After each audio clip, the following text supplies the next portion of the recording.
Hey everybody, today's presentation is going to be a rebuttal to tactical Hyve. Do retro revolver techniques still work or valid or something like that? Do retro revolver techniques still work? We're going to do some hot revolver action with 5 fully loaded revolvers. I'm going to see how this point shooting thing goes. And anyway, guys, it's getting dark. It's cold. I'm going to do a few different techniques that kind of changed over the years. Maybe eventually I'll go to the low squat technique at the end, if I remember, which is probably best to make a frame and brace centerline point. Is kind of what they were doing back in the 50s. But back in the 60s, 70s, they're doing some other stuff. I'm doing 5 different 357 Magnums, 9mm, 38 Special. It's going to be awesome. We'll see how I do at 3, 4, and 5 yards with some different techniques. At 3 yards, this is a fully enclosed range. I'm the only one here right now. Bill Jordan sideways step out. Really good at 3 yards. You're surprised. You can get your first hit, you know, much faster, like a half a second faster than you can by going extension using your sights and stuff at 3 yards. Maybe point shooting really works. You can also do different stuff like they were doing in the 70s. If you listen to Uncle Scotty, about 10 yards getting yelled at because he used his sights. Back at LAPD in the 70s. And back then, you would have been point shooting with this arm here because body armor wasn't prevalent yet, and at least going through the bones, especially old lead round nose lead type stuff, may divert, deflect, and not get deep enough maybe to get your heart and whatnot. You know, get your goodies, your spine, whatever. So that's a good position as well. And you might do stuff like this. You might balance, counterbalance like that. So does point shooting still have its place? Here's the new Rossi RP63. This is like 27 ounces, so it's much lighter than in a 3-inch barrel. But this is the best facsimile to the Smith & Wesson Model 13 that FBI used. And they eventually settled on the 145 grain silver tips. I've shot some old school rounds out of that, but we're using 125s. If I get a jam, it's because of barrel crimp with some of the ammo I have. It's what I got. And then we'll go to some bigger ones with 357 Magnum, and then we'll go to 9, and then we'll go to 38. So here it goes. All right, let's go at 3 yards. I think 2 yards is good, but let's go at 3 yards. You see a couple muggers there. Right, so Bill Jordan, sideways, step out. All right, I'm going to call the hits. We got in the inner circle and here. So 2, good, pretty centralized, just a little bit left. Chest hits upper thoracic from a squatting guy using an old revolver technique. This guy's a little bit taller. I got one in his left lung and one in his right lung. All right, so that was pretty effective with the Bill Jordan kind of step out bent elbow technique. You can put your elbow on the holster. You don't necessarily have to do everything. We'll do that later. More centerline. About proprioception. Kids used to skip rocks off stuff, play, and actually go outside. They used to shoot bottles with 22s off a fence post. Proprioception matters. So looking good so far. Let's do another draw.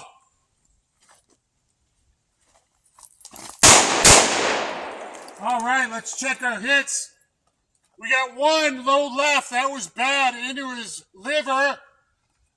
Usually better than that. And one right there, center in the A+ inner box in the heart. So that's with a very light, modern 3-inch RP63. Their Smith & Wesson 13s were a little heavier with 357 Magnum ammo.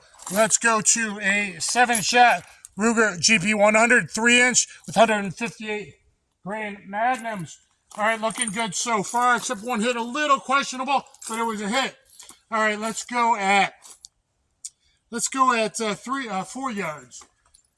All right, let's see what technique I'll use. Let's go with putting the hand here like they were doing in the 70s to protect your upper thoracic organs as best as possible. Okay, back off, guys. I don't want any trouble. All right, let's see our first 4 hits. I got one a little low. He's squatting into his stomach. And, went one way high into his forehead. I've usually done some centerline throat shots but that's basically T-box over his left eyebrow.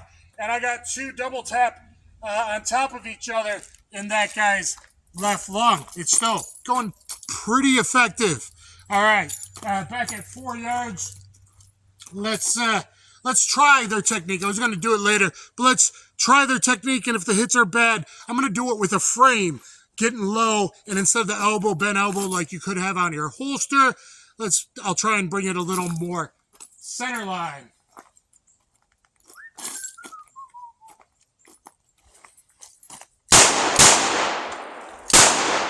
And that last one in the heart, there's all 7. So, perfect inner circle there. One went high there and his lung a little high, but it's an upward trajectory, right? And one perfectly towards the top of his heart, aorta style. All right, let's go to the Taurus 692. I actually have it loaded with 9mm, not even bothering to use the moon clips right now. 9mm, 7-shot, 3-inch. Obviously swappable cylinder for 357 Magnum 38 Special. All right, that seemed to work out okay. What should we try next? We'll just do whatever. It's point shooting, man. You just take it out and point. All right, so let's do a couple. All right, so got one a little low in his stomach, but it would hit his spine. One low in this guy's stomach, and one, oh, top of the heart. That guy's dropping. Let's see how many I got left. Let's try their low technique. I'm old with bad knees. Let's try their low technique.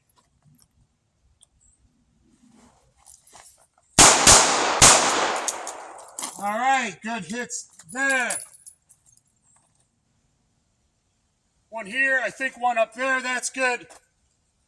Those in the lung, I believe, there. This is just kind of the best way to show some stuff. All right, so we're done with the bigger stuff. Let's go to the old school Smith & Wesson Model 1238 6-shot snubbie, but built on the K-frame, aluminum frame. Look at all my top 5 revolvers going over all these. All right, a little harder now. I probably should have done the big revolvers at 5 yards and the snubbies up close, but hey. All right, let's go with 5 yards, and bad guy jacking here from the left. I think those went high. Let's see. Yeah, one went high on the top of his head. That's really bad. I never practiced this with snubbies. One perfectly center line, upper thoracic in his chest, and one up high there in that guy's just below his nose. So those went a little too high, which is the tendency of these kind of old school techniques. What about guys to the right? Maybe an extension without using the sights. All right.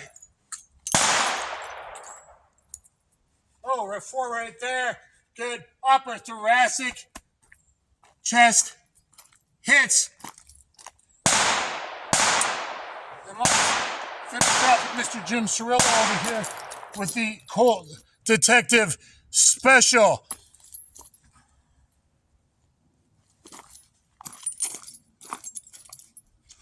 Going back to like 3/4.